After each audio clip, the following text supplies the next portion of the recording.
Hi, Sag. This is part 2 of your astrology for November. The first house I was doing from the first through the sixth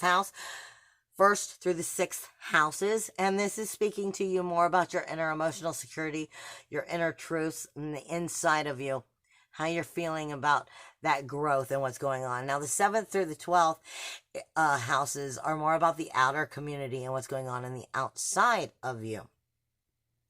So if you're interested in part 1, please go back and check out part 1. As we move into the 7th house for you Sagittariuses, this is Gemini. Now, you don't have anything special going on here. And that's not a good or a bad thing. That just means there's not anything influencing those relationships right now. There's not anything influencing marriage, partnerships, contracts, anything you care about, you have a relationship with, from your loved ones to your spouses, to your children, your parents, your working environment. Anything you care about, you have a relationship with. Even your open enemies, you have a relationship with. There's nothing here magnifying it in any direction. So it's not helping or supporting. But then when you get into the 8th house, this is Cancer for you. All right. Yeah. The 8th house is Cancer. You still have the North Node here. So this is saying that you have rules that you need to be learning within the rules of the relationships. The North Node speaks to us about what we have to learn in order to move forward. So it's saying, where are the joint finances, the joint resources, the joint efforts of all of these relationships really joint? Where are they fair? Where are you doing all the work, or where is someone else doing all of the work? And coming into a true balance. Because if you're not learning this within these relationships before the North Node moves out, you're not going to learn them for a very long time, until the North Node comes back. And it's going to be quite a little while. So this is definitely something you need to learn about relationships in order to have healthy relationships. So it's all about realizing, where's the balance here? Because it's about the rules of the relationship. Where are they balanced? Because if there isn't any honest, true responsibility to the relationships, then they can't be healed. You can't learn the lesson of them as you move forward. Now, into the 9th house, you have Leo. Again, you don't have anything going on here at the moment. This is your sister sign. It's another fire sign, but this is where your higher self is. The only thing that's really here are the guardians of the pole that should never move, which is part of why that higher self can be righteous. Because it's a Leo sign, plus it's the guardians of the pole. The dragon is one of them.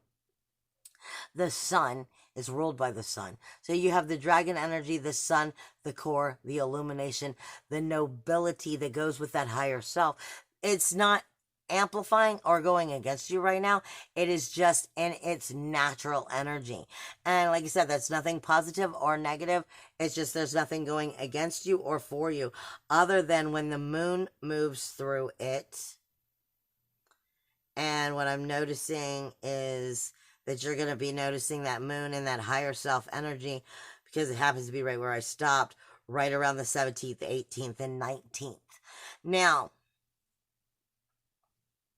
your 10th house happens to be Libra.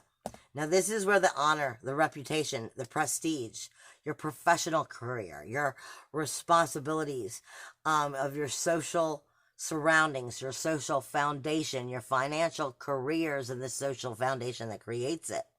This energy happens to be Libra for you. You have Ura moving in, and Haumea and Makemake are here, which is saying there's a collective consciousness in this area of sacrifice and commitment into what it is you wish to honor. How you're going to bring about your honor and your reputation, and your higher self needs to be connected with that honor and reputation. It's your responsibility to bring that higher self to you so that you can bring that spiritual maturity into that part of your life. how you're bringing that financial success, the social foundations, the duty, the authority, and the responsibility within the outer community. And I'm saying it this way because it's not necessarily part of the 10th house to be exactly like that, but that's what Spirit's giving me at this moment. And with the collective consciousness, it's making you realize what about that outer community is working for you, that honor, that reputation. Where is that outer community serving you within like the working environment, within the reputation and the prestige that you wish to build? And Spirit is saying it's part of your higher mind to be responsible to use that to work for you. The collective consciousness and how may, which is how may and make, is speaking to you also of where are you in the lotus flower? Where are you blooming versus where are you still in the muddy, murky water? Where can't you see the light? Because that's what you need to move away from in order to get to find the light and bring it into that honor. Putting sacrifice and commitment in it will help you. Now, is there anything specifically? You have Mars here up until the 19th. And it is fighting your independence, your individuality, your uniqueness for freedom. It is fighting your self-worth, self-value, self-esteem. And those everyday, daily, mundane tasks. So whereas the mundane tasks, your self-worth, your self-value, your self-esteem, your independence, fighting what is getting in the way of creating the honor and the reputation you wish to seek to see. Okay? Where is it not working for you? This is what I'm talking about. If you're seeing too much of the muddy, murky water, you can't find the light to bloom, it's because something in these daily mundane tasks is working against your self-worth, self-value, self-esteem, your independence, your individuality, uniqueness, freedom. Where are you not standing in your power and taking it through so that that's financial and social foundation, authority and responsibility is bringing you the honor and reputation you seek to have? This is what you'll be acknowledging as that energy moves through until, like I said, at least around the 19th when Mars moves into Scorpio. Now, in Scorpio for you, this is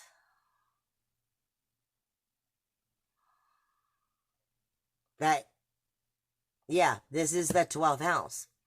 This is where I said, like I said, your 12th house is right off the bat. When I started this, when I started these videos, Spirit is saying, you know, that new moon is in Scorpio 2 times in a row. And they're giving me like skulls. And what they're saying is it's like a birth, death, a rebirth. This is a reincarnation. And the reincarnation is coming out of your subconscious energy for you directly, because that's where the new moons are taking place. That 12th house is a very dark, twisted little place for all of us. And for you, it's Scorpio, which is all about reincarnation all the time. Okay? It's your subconscious energy, your hidden self. It is your karmic debts, your self-deception, your self-undoing, your bad habits, your frustrations that you still hold on to, your self-sacrificing. It is in some, because I'm being told for some of you, it is situations of where you've dealt with being imprisoned. And then they're also giving me, for some of you, that imprisoned situation may not actually be a prison, but it may be where you're feeling like that sword in the stone where you can't get that power back.